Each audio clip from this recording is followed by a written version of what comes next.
Au Royaume-Uni, tous les testaments de la famille royale britannique sont secrètement conservés dans un coffre-fort, selon les révélations du média People.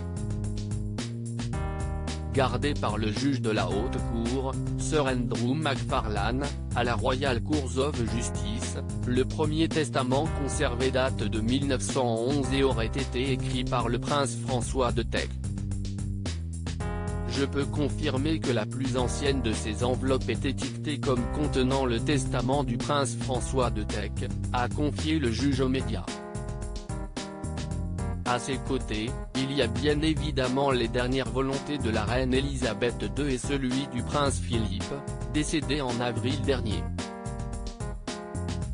Si le juge doit veiller à ce que le contenu des testaments reste secret, People indique tout de même le contenu du coffre-fort. En septembre dernier déjà, le juge MacFarlane détaillait ce qu'il avait pu voir. « Je suis maintenant le gardien d'un coffre-fort dans lequel se trouvent plus de 30 enveloppes, chacune censée contenir le testament scellé d'un membre décédé de la famille royale. Les ajouts les plus récents ont été faits en 2002 et sont, respectivement, les testaments de feu Sa Majesté la Reine Elisabeth, la Reine-Mère et de feu Son Altesse Royale la Princesse Margaret, Comtesse de Snowdon. Un coffre-fort pour protéger la dignité et la position du rôle public du souverain. Le contenu de ce coffre-fort est donc bien gardé, lui qui doit contenir de nombreux secrets.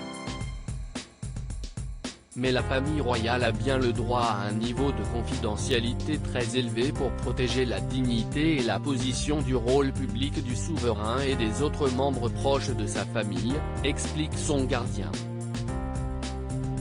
Ce dernier prévient, il faudra attendre plus de 90 ans après le décès de la personne pour pouvoir ouvrir son testament.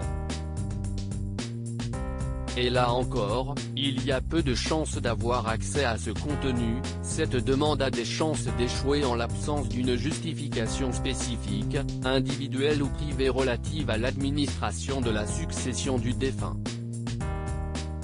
Voilà qui est dit. Lodi Midget.